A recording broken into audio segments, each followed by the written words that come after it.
not to keep beating you guys up with comic books and stuff, but comic books is one of the most expressive forms of art that were actually created in America. So this is an American thing.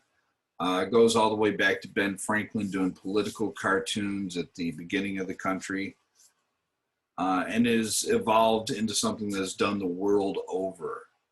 Styles in comic books range dramatically from being very realistic, like you see here with Jim Lee, to being very, very detailed but stylized.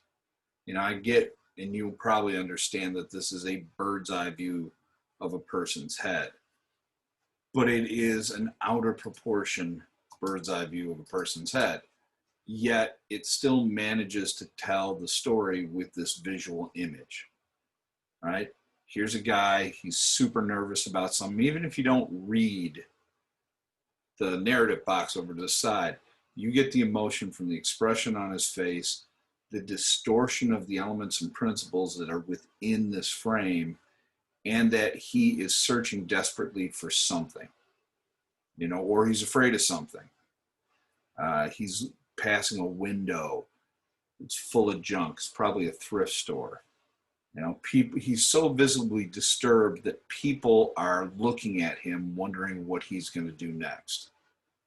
So even though this isn't a photographic interpretation, it really gets the point across even by simplifying the image from something that detailed. All right? Still, very stylized, very clean. A lot of talent went into that. There are other stories that are incredible that go even more simplistic. Scott Pilgrim, if you actually ever read the original book, these are almost cartoon versions of people. So this is almost like something you would see on Cartoon Network.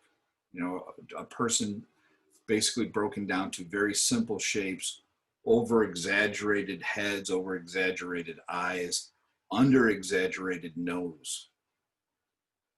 She still has all fingers.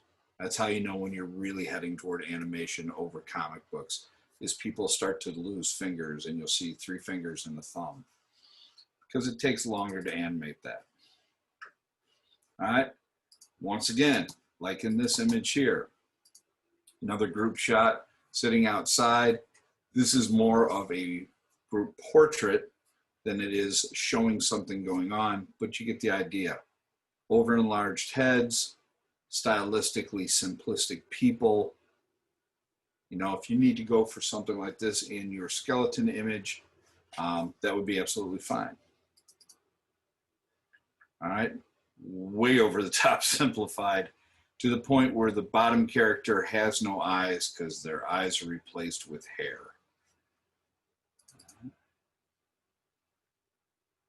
All right, everybody looks the same.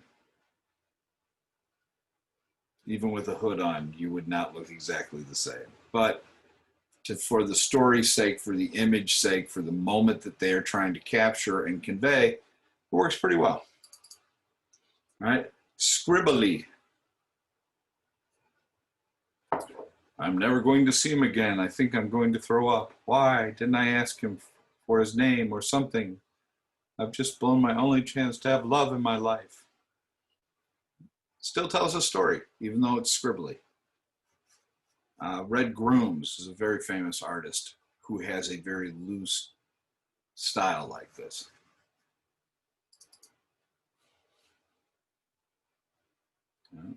Every one of these valid. And of course, probably the most popular of the last 4 years, Rick and Morty. He has a basketball for a head. They've really played down the pupils looking like little X's. So that's different from the first couple of seasons. They used to have the dead fish eye going on when they would draw them. The backgrounds in Rick and Morty, amazing. The characters themselves, super simplified. Though not as simplified as that, or Finn and Jake. I know the cartoon characters have tubes for arms, but that's taking it to a whole new level. And Powerpuff Girls don't even have fingers or hands. So that's a little weird. And lastly, we've got Blue, and I cannot remember the guy's name. All right. Now, I think Blue's taken it to a whole new level. In